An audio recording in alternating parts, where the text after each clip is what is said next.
get a win, hard to win. Don't take those for granted, number one. Two is I thought we played sloppy in the first half in particular. And then just overall, we got to clean some things up. Second half was a lot better, and controlling the line of scrimmage offensively and defensively with the takeaways.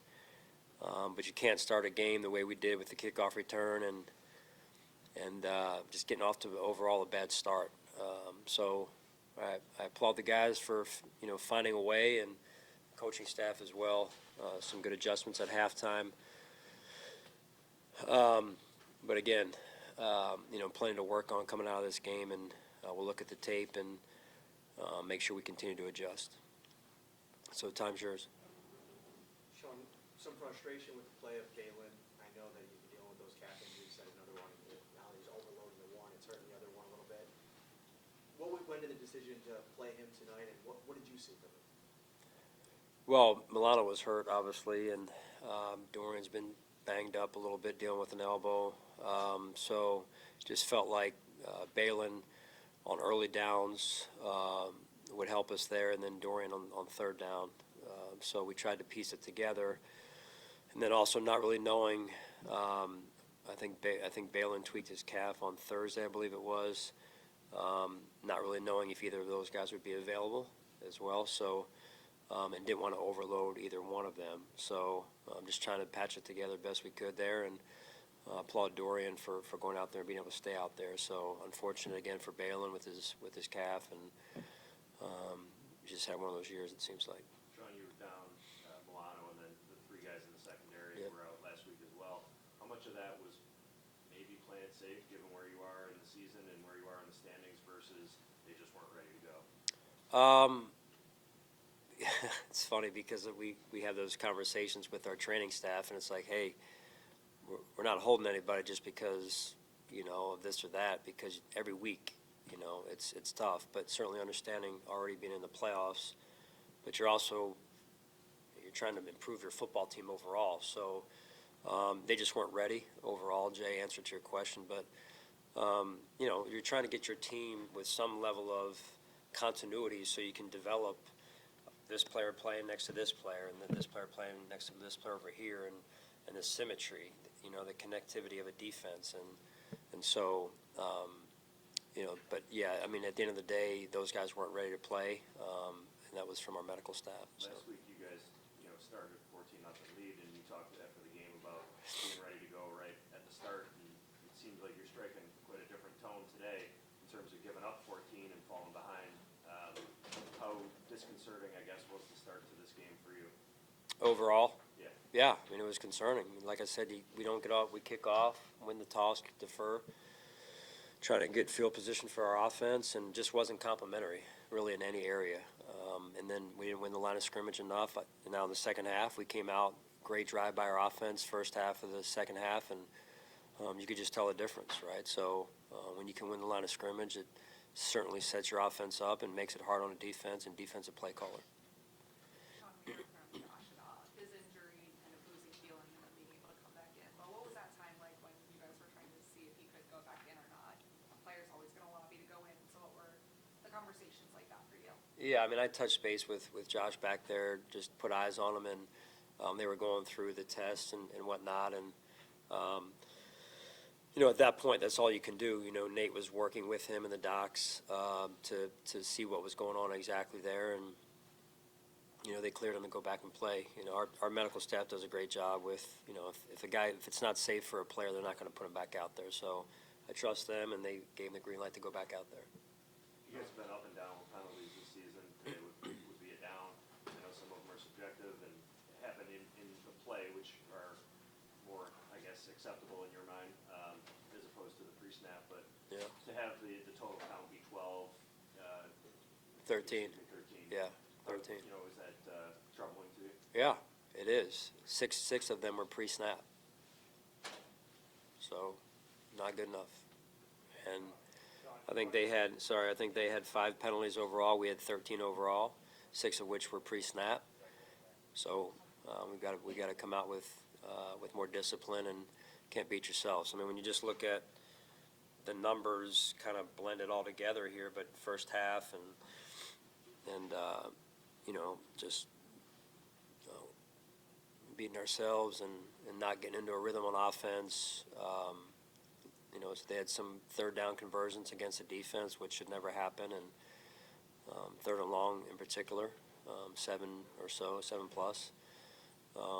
So rush and coverage have to work better together there. Look, there's some young players out there too. They're going to learn from some of those situations and experiences. We move forward and make the adjustments we need to make. What concerns you when you see them getting longer drives? They're not even getting big plays on you, but their second touchdown drive, for instance, was 16 plays. Yeah, the one that started backed up, I believe. Yeah. Well, it's concerning when you're in a run defense and we get guys out of our gaps, right? It's a one-man, one-gap system, and we've got eight people in the box, and a run goes for whatever it went for early in the drive. I forget what play it was that drive, but we got to do a better job of just doing our jobs and playing good, sound, fundamental football, and then getting off the field on third down. Right, so we had them in some third downs where, it wasn't 3rd and 1, wasn't 3rd and 2, but we got to do a better job getting off the field there. So guys got to make plays, win their one-on-one matchups. We just listen. It's not all negative, right? There's a lot of good. The way these guys fought, came back in the second half, took the ball away, and set our offense up in some situations, and thought we didn't capitalize enough, quite frankly, as well in some of those situations where we had the turnover. So just all in all, listen, I'm super grateful that we won the game. But I think we can play better than that, and I think the players agree. Sean had the block punt a couple weeks ago, and then today they Yeah. got on the 4th and short. What's going on with that unit there? Yeah, I should have never been in punt return. Should have been in a defense safe situation. 4th and 2. I think, approximately maybe 3 to 4 minutes to go before half, they're trying to steal a possession away from us by keeping us on the field, knowing that, we're getting the ball after half as well. So, you know how dangerous Josh is. We get the ball before half. We talk about it all the time.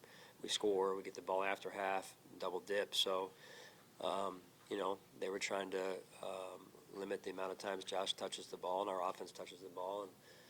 And so we got to do a better job there and making sure we get the right grouping on the field right there for that situation. Was that on Matthew not getting? Yeah, we went. Yeah. We need to be in defense stay. So. Sean, did anything stand out about why the offense wasn't able to get in a rhythm really much in the first half? Well, the line of scrimmage, I would say overall, and then they were getting into third down style defenses on 2nd and long. But to go into great detail at this point, Atlanta would be just, hey, let's look at the film and study it a little bit more. But give them credit. They had a good plan and they executed that plan. So give them the credit. John, you mentioned, something good, when you guys need to play, Cook goes 40 plus for a touchdown. He's up 14 this season. I mean, that's a big number. What's his consistency meant for this offense this season? It's been huge. When he is angry and hungry, he runs like it, and you can tell. That's really true for all of our backs. You saw Ty come in. Ray had a couple good runs, and they compete with one another. You should see the looks in their eyes when one guy's getting the good runs, the other guy's pissed off, and he looks at me. He wants to get in there and slaps my hand really hard, right, instead of just giving me a normal high five or whatever. I get it. Those guys are competitive, and they compete with one another. It's a good thing, quite honestly. They can slap my hand as hard as they want. Just go out there and run angry. Cam Lewis is a player that's been a rotational guy, special teams, depth piece guy Yep. For a while now. How cool is it as a coach to see that him come up with his first career? Yeah, it's awesome. Here's a young man that you guys know his journey, number one, and then two is he hadn't played a lot of safety for us, even in practice. He's done some, and Joe Dana's done a really good job with that group. And then with the injuries, all of a sudden he's starting at safety as opposed to just hey, Cam, be ready to go as the backup safety, and also the backup nickel, starting dime, and then four-core special teams player. You know, he gets pushed into the starting role at safety the last 2 weeks, and I think he's done a real nice job. All right, thanks, guys. Merry Christmas to everyone, by the way. Thank you, Coach. Merry Christmas.